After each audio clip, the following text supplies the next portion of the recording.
하나님의 말씀은 신약성경 갈라디아서 4장 4절로 7절 말씀입니다. 신약 306페이지 갈라디아서 4장 4절로 7절 말씀, 제가 여러분을 위하여 하나님 말씀 봉독합니다. 때가 참에 하나님이 그 아들을 보내사 여자에게서 나게 하시고 율법 아래 나게 하신 것은 율법 아래에 있는 자들을 속량하시고 우리로 아들의 명분을 얻게 하려 하심이라. 너희가 아들인 고로 하나님이 그 아들의 영을 우리 마음 가운데 보내사 아바 아버지라 부르게 하셨느니라. 7절 말씀 다 함께 합니다. 그러므로 내가 이후로는 종이 아니요 아들이니 아들이면 하나님으로 말미암아 유업을 이을 자니라. 아멘. 2016년 성탄절입니다. 주일이기도 하지요. 해마다 여러분 연말이 되고 성탄절이 되면 사람들이 연말 분위기에 들뜨고 즐거워합니다. 혹시 여러분들이 연말이 아닌 것 같다, 별로 그렇게 들뜨지도 않다, 별로 그렇게 기분이 이렇게 썩 좋지도 않다, 그렇다고 하면 여러분은 늙으신 겁니다. 우리가 20년, 30년 전만 해도 또는 10년 전만 해도 거리에 캐롤이 울려 퍼지고 노래가 흥얼거리고 추리 장식을 하고 화려한 모습을 보면 별일이 아닌 것 같은데도 막 기뻐하고 즐거워하고 자기도 모르게 감정이 들뜨고 좋아하는 생각, 좋아하는 감정, 이런 것들이 들게 되죠. 그러나 인생을 10년, 20년, 30년, 40, 50, 60, 70이 돼가면 이제 그런 것도 별로 그렇게 또 생동감 있게 다가오지 않는 것이 사람인 것 같습니다. 그런데 어쨌든지 간에 연말이 되면 사람들이, 또 특별히 성탄이 되면 온 세상 사람들이 즐거워할 이유도 모른 채 그냥 막 즐거워합니다. 기뻐해야 될 이유를 모른 채 그냥 기뻐합니다. 우리 가사에, 노래 가사에 있는 것처럼, 캐롤송에 있는 것처럼 사람들이 추리를 만듭니다. 은종을 만듭니다. 카드를 씁니다. 선물을 사서 나누며 기뻐합니다. 즐거워합니다. 가족들끼리 함께 모여서 외식을 합니다. 또 어떤 사람들은 술을 마시고 또 취하며 흥청망청 좋아하고 즐거워합니다. 여러분, 저는 그런 것들을 비난할 생각은 전혀 없습니다. 그런데 12월 25일 성탄절에 가장 크게 기뻐해야 할 사람들이 과연 누구일까요? 그들은 다름 아닌 하나님을 믿는 신자들입니다.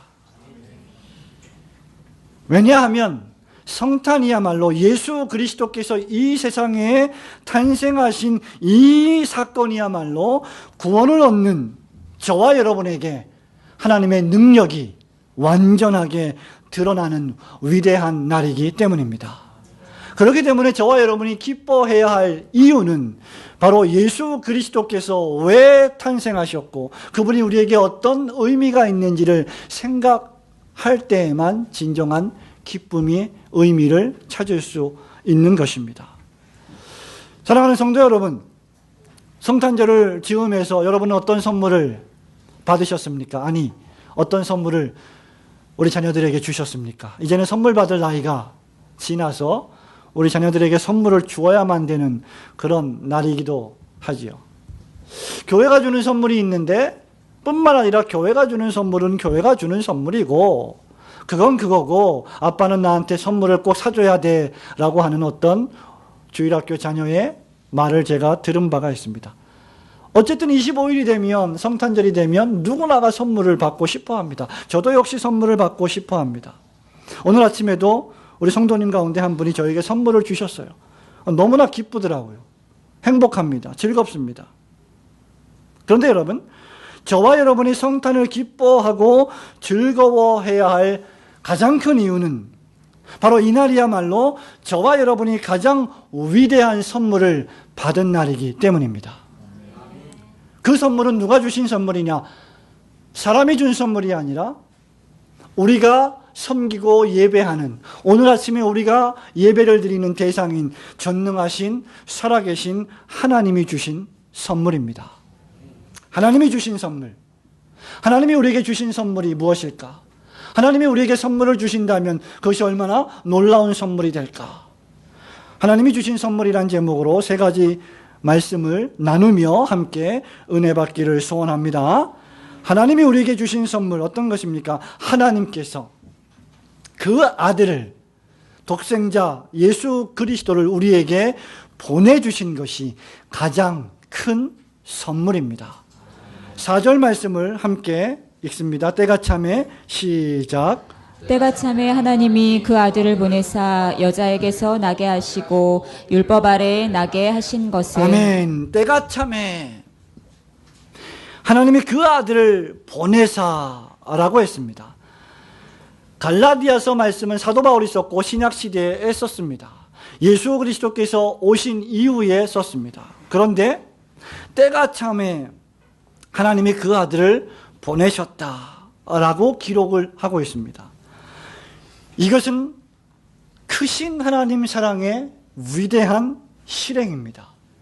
하나님께서 저와 여러분을 사랑하시는데 그저 사랑하시는 감정으로, 사랑하시는 생각으로 그치지 않고 그 사랑의 감정, 그 사랑의 생각을 구체적으로 실행에 옮기셨는데 그것이 바로 저와 여러분을 위하여 독생자 예수 그리스도를 보내주신 것입니다.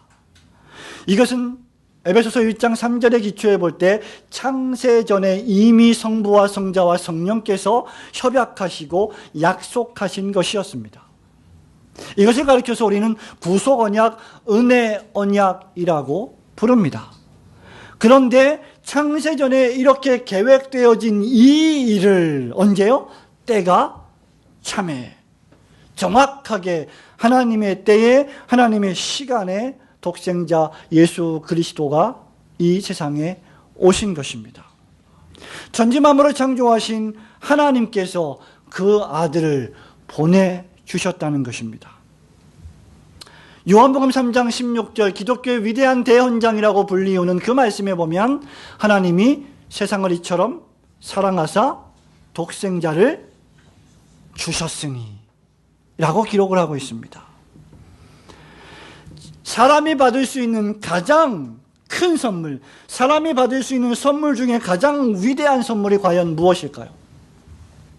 사랑하는 친구 여러분, 학생 여러분, 저와 여러분들이 인생을 살아가면서, 평생을 살아가면서 가장 큰 선물이 과연 무엇일까요? 바로 그것은 하나님께서 자신의 가장 소중히 여기시는 하나밖에 없는 독생자 예수 그리스도를 보내어 주신 것입니다. 우리 하나님이 독생자 예수 그리스도를 보내신 이유가 무엇입니까? 하나님께서 오늘 본문 4절 말씀에 그 아들을 여자에게서 나게 하신 것이 무엇입니까? 왜 하나님이신, 전능하신 하나님이신 그 아들이신 예수 그리스도께서 사람의 몸을 입고 여자에게서 출생하셔야만 했습니까? 마태복음 1장 21절에서 마태는 그것을 이렇게 밝히고 있습니다. 아들을 낳으리니 이름을 예수라 하라. 이는 자기 백성을 저희 죄에서 구원할 자이심이라 하니라. 저와 여러분을 죄에서 구원하시기 위하여 하나님의 아들 독생자가 이 세상에 오신 것입니다. 이 말은 무엇을 의미합니까? 저와 여러분이 지금 이렇게 아름답고 멋있는 옷을 입고 이렇게 예배를 참석하고 있지만 저와 여러분은 한때 허물과 죄로 죽어버린, 생명을 잃어버린 죄인들이었습니다. 소망이 없던 자들이었습니다. 생명이 없던 자들입니다. 하나님과 관계가 단절된 자들이었습니다. 하나님의 말씀에 대적하여 불순종한 죄인이었습니다. 그 결과 죄가 세상에 들어왔고 죄로 말미암아 사망이, 죽음이 온 인류를 덮쳤습니다. 저와 여러분이 죄인인 가장 웅변적인 증거 가운데 하나가 무엇입니까? 우리가 죽어가고 있다는 것입니다. 우리가 죽는다는 것입니다. 그리고 이미 수많은 우리의 선조들이 죽었다는 것입니다. 여러분, 이것이 저와 여러분이 죄인된 웅변적인 증거입니다. 거짓과 탐욕이 온 세상을 지배하고 있습니다. 진실이 사장되고 어떻게 하든지 권모술수가 이 세상을 지배하는 것처럼 보입니다. 어떤 영화의 대사에 보니까 이런 말이 있습니다. 미치지 않고서야 이 미쳐버린 세상을 어떻게 살아가겠습니까? 아마 제 기억이 맞다면 군도라고 하는 영화에서 나온 대사인 것 같습니다. 세상이 오직 불의와 불법, 거짓, 탐욕, 쾌락 이런 것들로 물들어 있는데, 이런 미친 세상이 되어가고 있는데, 사람을 죽이는 세상이 되어가고 있는데, 이러한 미친 세상에서 내가 미치지 않고 어떻게 제대로 살 수 있겠느냐는 항변이었습니다. 바로 그런 이유 때문에 예수 그리스도께서 이 세상에 오시지 않았다면 저와 여러분에게 어떤 소망이 있었겠습니까? 하나님께서 예수 그리스도를 우리에게 보내주셔서 우리를 우리의 죄에서, 우리의 거짓에서, 우리의 탐욕에서, 우리의 쾌락에서 우리를 구원해 주시지 않았다면 저와 여러분의 인생에 어떤 의미가 있었겠습니까? 바로 이것이 복음입니다. 성도 여러분, 이것이 바로 기쁜 소식입니다. 죄인을 구원하시려고 구주께서 임하셨도다. 사도 바울은 디모데에게 편지하면서 디모데전서 1장 15절에서 이렇게 말합니다. 미쁘다 모든 사람이 받을 만한 이 말이요, 그리스도 예수께서 죄인을 구원하시려고 세상에 임하셨다 하였도다. 죄인 중에 내가 괴순이라고 바울이 고백하고 있습니다. 사랑하는 성도 여러분, 하나님이 세상을 이처럼 사랑하사 독생자를 주셨습니다. 그 이유가 무엇입니까? 누구든지 예수 그리스도를 믿으면 멸망하지 않고 죄에서 구원을 받아 영생을 얻게 하려 하심입니다. 누구든지 이 사실을 믿으면, 이 복음을 믿으면, 예수 그리스도를 영접하면 저는 죽지 아니할 것이다. 저는 죽어도 다시 살 것이요 영원히 살 것이다. 이것이 요한복음 11장에서 우리에게 주는 복음의 능력입니다. 여러분, 이것이 바로 하나님의 크신 사랑이요 하나님의 크신 선물입니다. 사도 요한은 요한일서 4장 9절과 10절에서 이렇게 말합니다. 하나님의 사랑이 우리에게 이렇게 나타난 바 되었으니 하나님이 자기의 독생자를 세상에 보내심은 저로 말미암아 우리를 살리려 하십니다. 사랑은 여기 있으니 우리가 하나님을 사랑한 것이 아니요 하나님이 우리를 사랑하사 우리를 위하여 화목제물로 그 아들을 보내셨음이니라. 믿으시기를 축원합니다. 하나님은 저와 여러분에게 가장 큰 사랑을 베푸셨습니다. 하나님은 저와 여러분에게 가장 큰 선물을 보내어 주셨습니다. 사람이 다른 사람을 위하여 자기 목숨을 버리면, 사람이 친구를 위하여 자기 목숨을 대신 죽으면, 사람이 친구를 살리기 위하여 자기 목숨을 대신 내어주면 이에서 더 큰 사랑이 없다고 했습니다. 바로 예수 그리스도께서 저와 여러분을 다시 살리시기 위하여 자신의 목숨을 내어 주시기 위해 이 세상에 오셨습니다. 그것도 때가 참에, 하나님의 때에, 정확한 때에, 꼭 필요한 때에 빈틈없이 치밀하게 저와 여러분을 사랑하셨습니다.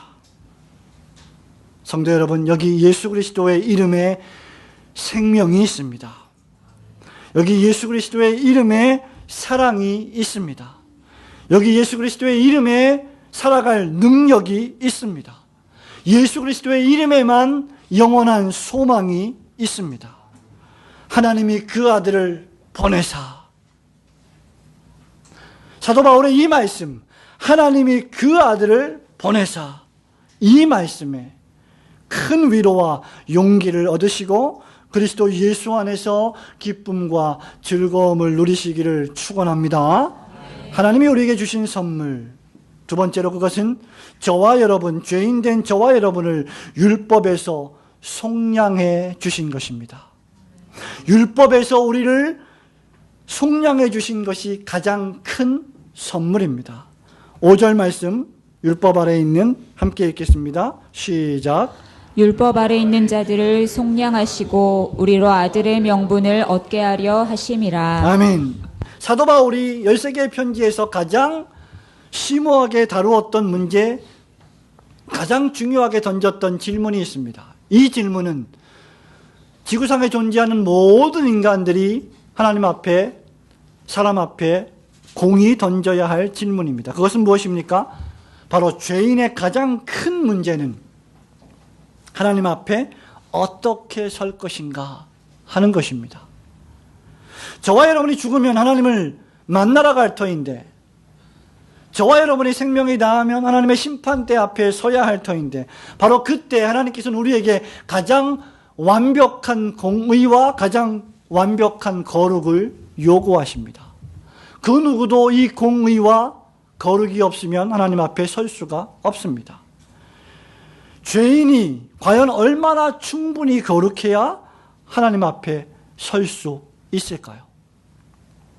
의문의 여지 없이 유대 종교는, 초기 유대 종교는 율법 종교였습니다. 그들은 율법을 소중히 여겼습니다.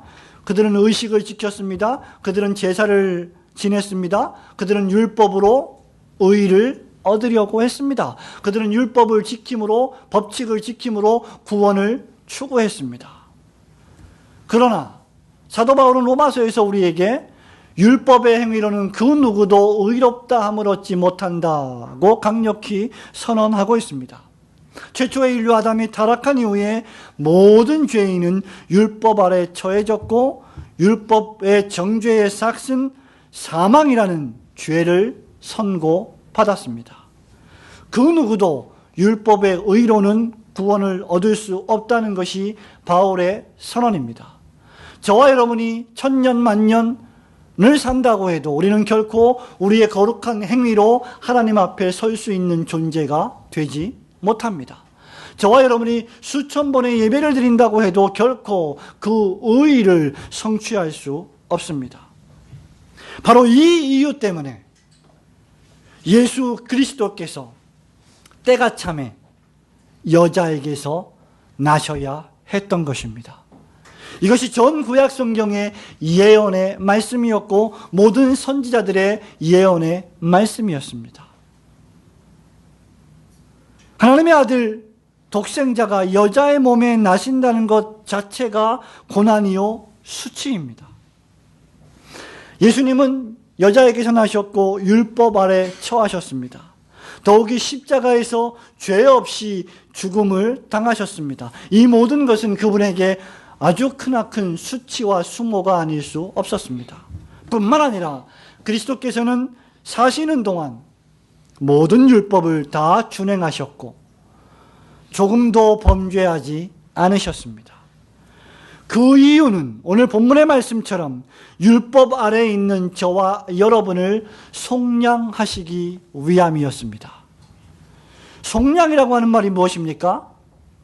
어떤 물건을, 어떤 사물을, 어떤 사람을 돈을 주고 값을 치르고 산다는 것입니다. 하나님께서 저와 여러분을 사시기 위하여, 구원하시기 위하여 그 구원의 값을 치르시고 우리를 하나님 당신의 소유로 삼으셨다는 것입니다. 이 말은 율법 아래 처해진 죄인은 스스로 절대로 그 죄를 없이 할 수 없고 스스로 의인이 될 수 없으며 스스로 자기 자신을 살 수 없는 존재임을 우리에게 알려주고 있습니다.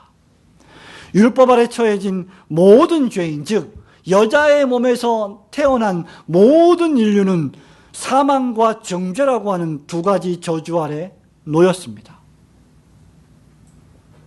죄와 허물로 타락한 죄인은 하나님의 진노를 받아 죄인이다 라고 하는 정죄에 이르렀고 그 정죄의 선고를 받은 자에게는 하나님의 진노가 그 위에 머무르고 그 결과 그들은 죽게 됩니다. 죄와 사망, 사망과 죄, 바로 이 두 가지로부터 우리를 구원하시고 우리를 속량하시기 위해 예수 그리스도께서 사람의 몸을 입고 이 땅에 오신 것입니다. 이것이 바로 우리가 구주성탄을 기념하는, 이 성육신을 기념하는 가장 큰 이유입니다.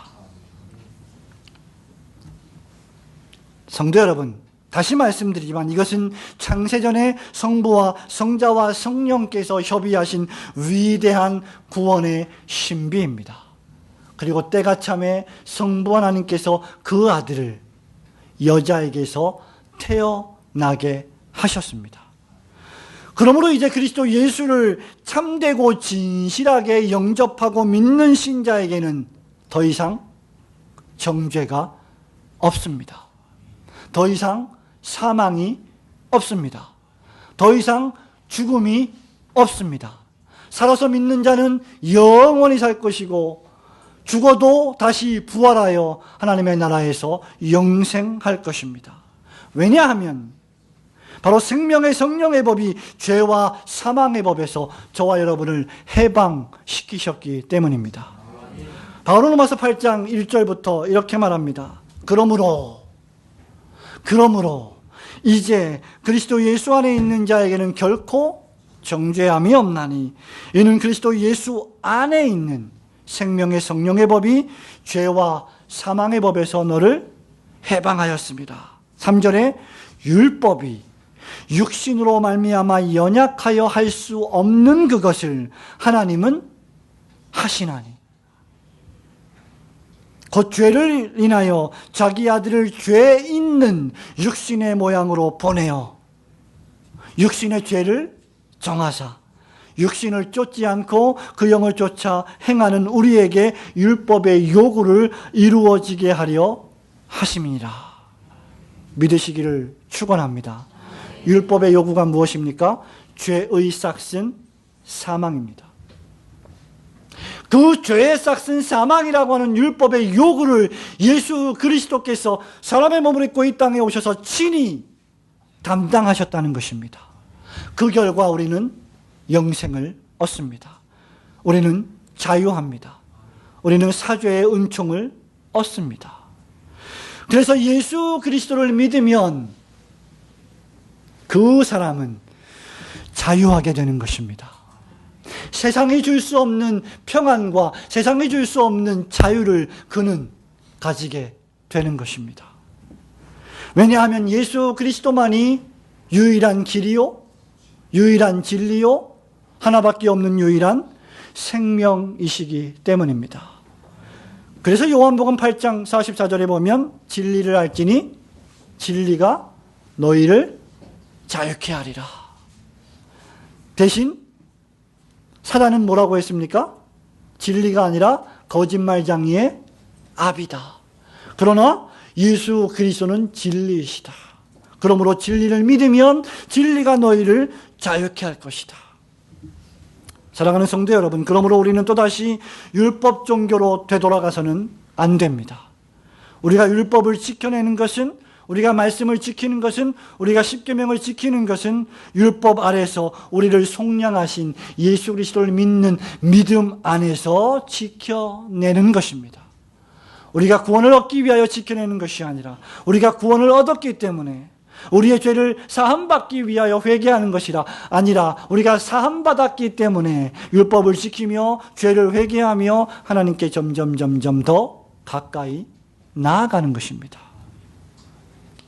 사랑하는 성도 여러분, 저와 여러분을 이 죄의 속박, 끊임없이 내 심령과 내 양심과 내 영혼과 내 육체를 괴롭히는, 타락으로 이끌고 가는, 쾌락의 심연으로 이끌고 가는 이 죄의 속박으로부터 우리를 속량해 주신 위대하신 하나님을 찬양하시기를 주님의 이름으로 축원합니다. 하나님이 주신 선물 마지막 세 번째, 그것은 무엇입니까? 저와 여러분을, 예수 믿는 신자들을, 아니 예수 그리스도를 참되게 영접하는 자들을 아들 삼아 주신 선물입니다. 다시 말하면 저와 여러분이 예수를 믿음으로 말미암아 하나님의 자녀가 되었다는 것입니다. 6절과 7절 말씀 함께 읽습니다. 시작. 너희가 아들인 고로 하나님이 그 아들의 영을 우리 마음 가운데 보내사 아바 아버지라 부르게 하셨느니라. 그러므로 네가 이후로는 종이 아니요 아들이니 아들이면 하나님으로 말미암아 유업을 이을 자니라. 내가 이후로는 종이 아니요 아들이다. 아들이다.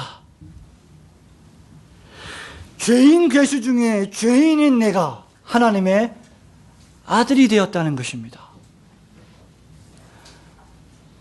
여러분 한번 생각해 보십시오. 과연 저와 여러분이 하나님의 자녀가 될 만한 그 어떤 자격이 있다는 말입니까?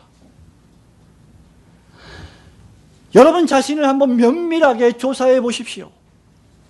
여러분 자신의 영혼의 상태, 여러분 자신의 정신의 상태, 여러분의 말, 여러분의 생각, 여러분의 행위, 여러분의 행함, 여러분의 전인격을 한번 여러분 스스로 점검해 보시기 바랍니다. 과연 어느 구석에 하나님의 자녀가 될 만한 선한 요소가 있다는 말입니까? 그럼에도 불구하고 바울은 우리에게 너희가 이제 종이 아니다. 너희는 아들이다. 너희는 하나님의 자녀가 되었다. 라고 선언하고 있습니다. 이것보다 더 놀라운 일이 과연 어디에 있다는 말입니까? 이보다 더 기적 같은 일이 어디에 있다는 말입니까? 입만 열면 거짓말이요? 열린 무덤이요?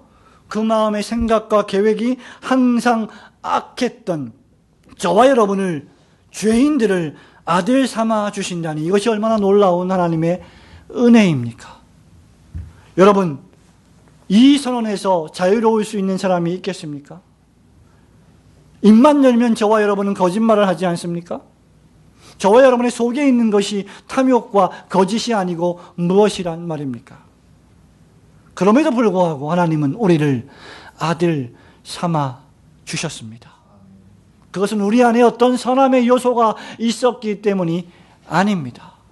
우리가 어떤 자격을 갖추었기 때문이 결코 아닙니다. 바로 이것이 구주 성탄이 우리에게 주시는 위대한 선물입니다. 죄인 괴수들이 하나님의 자녀가 될 수 있다는 것 말입니다. 요한복음 1장 12절에 영접하는 자, 곧 예수 그리스도의 이름을 믿는 자들에게는 그 다음 하나님의 자녀가 되는 권세를 주셨으니 믿으시기를 축원합니다. 이보다 더 큰 선물이 어디에 있다는 것입니까? 우리는 이제 다만 종이 아닙니다. 우리는 노예가 아닙니다. 우리는 죄의 노예가 아닙니다. 우리는 은혜의 아들입니다. 우리는 긍휼의 자녀입니다. 우리는 자유하는 아들이 되었습니다. 하나님의 나라를 유산으로 받을 자들입니다. 다만 죄를 용서받은 자들이 아니라 예수 그리스도의 의를 믿음으로 수여받은 자들입니다. 1절부터 3절에서 바울은 우리가 종이었다고 말합니다. 율법의 초등학문 아래 있었다고 말합니다. 그러나 하나님이 그 아들을 보내셨고 여자에게서 나게 하셨고 율법 아래 나게 하셨습니다. 그 최종 목적이 6절과 7절에서 드러납니다. 바로 여러분을 하나님의 아들 삼으시기 위함입니다. 이 일을 위해서 그리스도께서 십자가에서 수모를 참으셨습니다. 부끄러움을 참으셨습니다. 수치를 인내하셨습니다. 바로 이 일을 위하여 저와 여러분에게 그리스도께서 성령을 보내어 주셨습니다. 저와 여러분을 하나님의 아들 삼아 주시기 위해서 말입니다. 성령께서는 바로 이 위대하신 하나님의 사랑을 우리의 영혼 속에 가득 물붓듯이 부어 주셨습니다. 바울은 로마서 5장 5절 말씀에서 이렇게 말하지요. 소망이 부끄럽게 아니함은 우리에게 주신 성령으로 말미암아 하나님의 사랑이 우리 마음에 부음받음이니. 성령이 오셔서 하시는 가장 큰 일이 하나님이 하신 위대한 사랑, 하나님이 우리에게 보여주신 사랑의 극치를 우리의 영혼에 부어주시는 것입니다.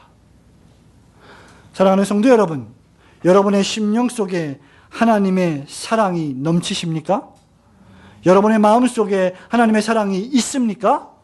큰 소리로 아멘 하지 않아도 우리의 마음에 하나님의 사랑이 부어짐을 우리는 인정하고 고백합니다. 그 결과가 무엇입니까? 하나님을 아바, 아버지라 부른다는 것입니다. 우리가 하나님을 아버지라고 부르게 된 것이죠. 여러분, 아버지를 아버지라 부르지 못하는 사람들 있지요.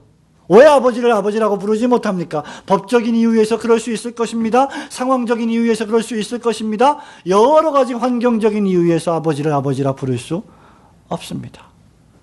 그러나 저와 여러분은 하나님을 기탄 없이 아버지, 시도 때도 없이 하나님을 아버지라고 부르고 있습니다. 여러분, 이것이 기적이 아니고 무엇입니까? 하나님의 사랑이 우리 마음에, 여러분의 마음에 부어지지 않고서는 절대로 벌어질 수 없는 일입니다.